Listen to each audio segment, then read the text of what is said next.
Malaysian plane disappearance, new investigation in 2025.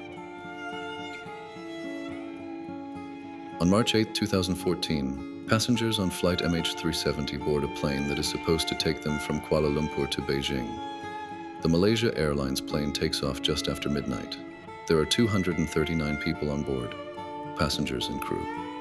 There is no indication that this flight will go down in history as one of the greatest mysteries of modern aviation. A few hours later, the entire world holds its breath. The plane disappears from radar, without an SOS signal, without radio contact, without a trace. Nothing remains of the plane. No signal, no wreckage, no response.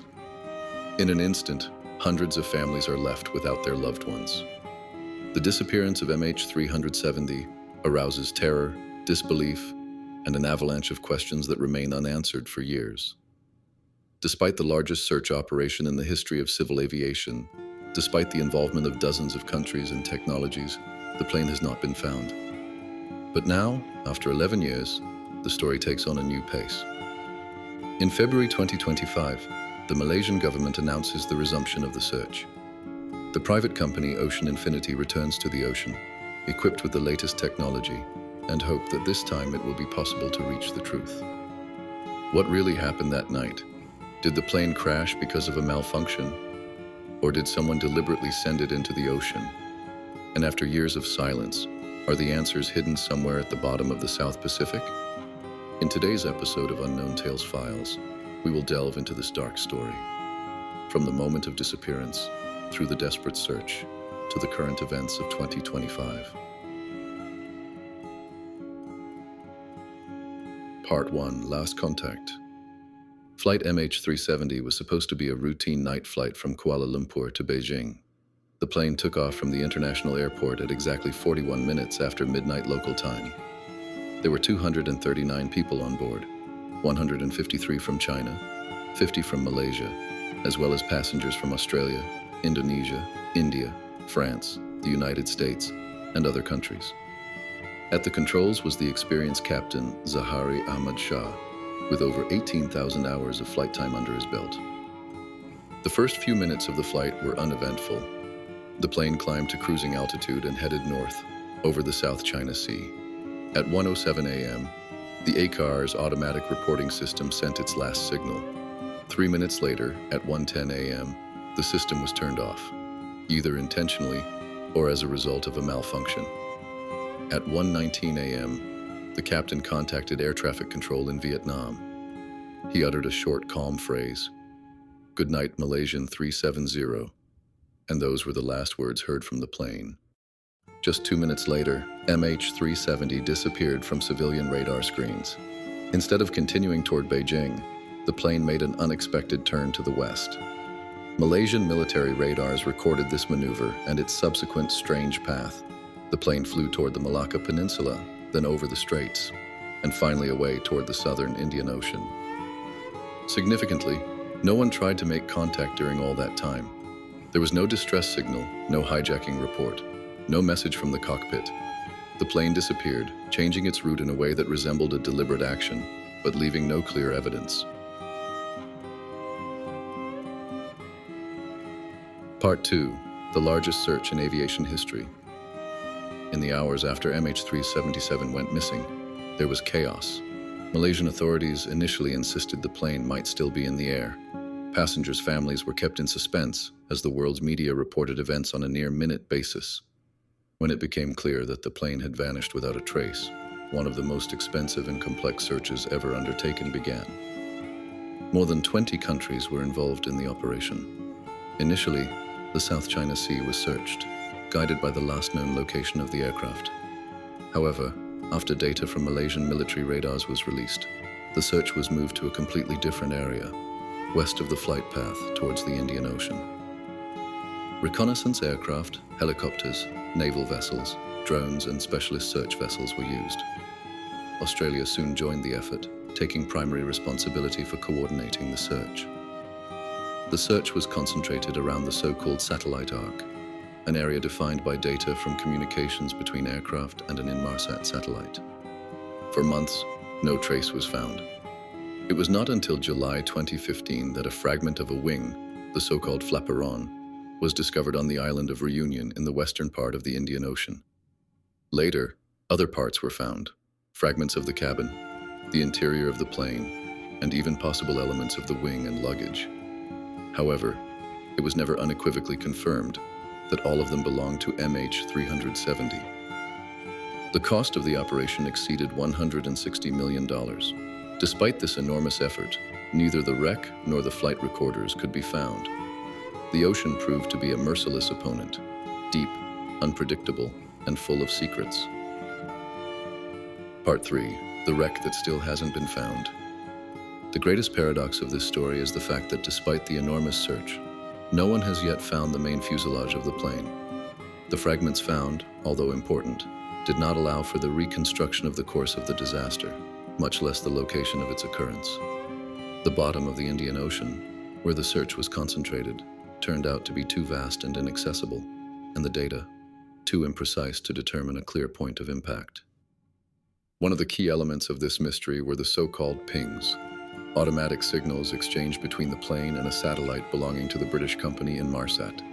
The last of these signals was recorded at 8:19 a.m. Malaysian time, almost 8 hours after the plane took off.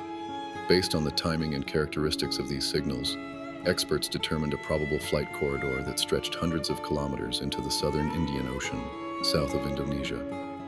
However, even these calculations were based on certain assumptions.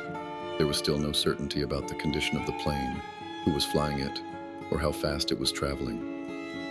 Over 3 years, more than 120,000 square kilometers of seabed were searched, using sonar, ROVs, and bathymetry. The search was conducted at depths of up to 6,000 meters. The terrain, ridges, valleys, and landslides, made the task much more difficult. Experts from various countries suggested that the plane could have continued to glide for some time after losing fuel, further expanding the search zone. There were also opinions that the plane could have deliberately avoided detection by choosing a route devoid of radars and monitoring devices. To this day, the cockpit, engines, data recorders, and passenger remains have not been found. The wreckage remains out of sight, as if someone had programmed its disappearance with incredible precision. Part 4. Official hypotheses and uncomfortable questions. Since the disappearance of MH370, official investigation teams have tried to create a logical explanation for the events. The most frequently cited version was the theory of a sudden lack of oxygen on board, the so-called hypoxia. It assumed that the cabin was depressurized and the crew and passengers lost consciousness. The plane would then fly on autopilot until it ran out of fuel, then crash into the ocean. However, this explanation does not answer the question: why did the plane change its route in a way that resembled a conscious action? In another scenario, the blame was placed on Captain Zahari Ahmad Shah. His private flight simulations on a home simulator were analyzed, where they discovered a route ending in the southern part of the Indian Ocean. Malaysian authorities did not want to reveal this data for a long time, which aroused suspicions. However, no direct evidence was found that the pilot planned the crash. His relatives vehemently rejected this thesis. The third variant concerned a technical failure. It was assumed that there was a possibility of an onboard ignition or an electrical failure that paralyzed the communication systems. Some pointed to the possibility of a fire in the lithium batteries located in the cargo hold. However, the lack of a rescue signal and the precise maneuvers of the aircraft in the following minutes weakened this theory.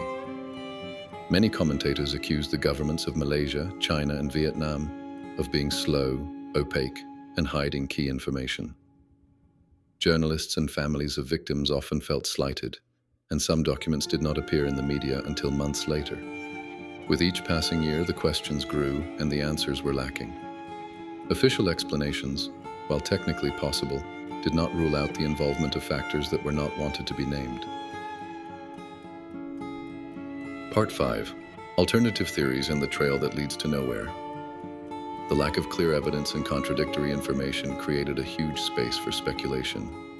In the first weeks after the disappearance of MH370, alternative theories began to circulate, which, although often rejected by official sources, found fertile ground among the public. one of the most frequently repeated hypotheses was the hijacking of the plane. It was assumed that one of the people on board could have taken control of the plane and directed it to an unknown destination. Some suggested that it could have been taken over by a terrorist group or intelligence forces. According to these versions, the plane was supposed to land on one of the remote runways in Central Asia or in a territory covered by military secrets. Another concept involved a cyber attack, the possibility of remotely taking control of onboard systems by people outside the aircraft. In this variant, the aircraft could be digitally silenced, excluding contact with the ground. Although this sounds futuristic, experts have repeatedly warned about vulnerabilities in avionics software. Some theories suggested that there might have been some military cargo on board. These versions were based on speculation that MH370 was carrying something it shouldn't have been carrying. This was supposed to lead to the plane being shot down by a military power and then trying to cover up the incident. There are also many legends surrounding this story, including alleged sightings of the plane over the Maldives, mysterious signals from passengers' phones, and even accounts from fishermen who claim to have seen a low-flying jet over the Indian Ocean. While none of these theories have been confirmed, their diversity shows how great the need is to understand what happened and how easily scenarios that cannot be completely ruled out can arise in an information vacuum. Part 6. Back to the case. The search resumed in 2025. In February 2025, after more than a decade of failures, something unexpected happened. The Malaysian government announced that it was giving the green light for a new search expedition. Responsibility for carrying it out was given to Ocean Infinity, the same company that had won praise for its professionalism and innovative approach in previous years, despite failure. This time, the strategy was even more advanced. The company plans to use a new generation of autonomous underwater vehicles, capable of operating without a crew and mapping the seabed with greater precision. The technology allows them to search areas that have not been reached before, especially those with particularly difficult terrain. The new search will be conducted in an area that has not been previously analyzed in detail, south of the original operational zone. The company is basing its decision on newly collected satellite data and an analysis of the drift of previously found wreckage. Computer models indicate that the ocean current may have moved the debris from a very specific point that has so far remained out of the range of sonar. According to the agreement, Ocean Infinity will only receive compensation if the wreck is found. This means that the company is risking its own funds and acting with full determination. This time, everything indicates that more decisive and targeted action has been taken than ever before. The victims' families have greeted the news with a mixture of hope and caution. Many have been asking for years to resume the search, feeling forgotten. Now, with the prospect of modern tools and the involvement of an independent company, a spark of faith has been rekindled, that what has remained in the dark for so many years may finally see the light of day. Part 7. Will we ever know the truth? The case of the disappearance of flight MH370 has become a permanent part of the history of modern mysteries. Although more than 11 years have passed since that night, the questions do not lose their force, and trying to solve them is like putting together a puzzle without a visible picture. For many, it is not only the tragedy of the passengers and their families, but a symbol of modern helplessness in the face of the incomprehensible. The fact that a huge modern passenger plane could disappear from the face of the Earth without a trace has struck at the foundations of trust in global security systems and technology.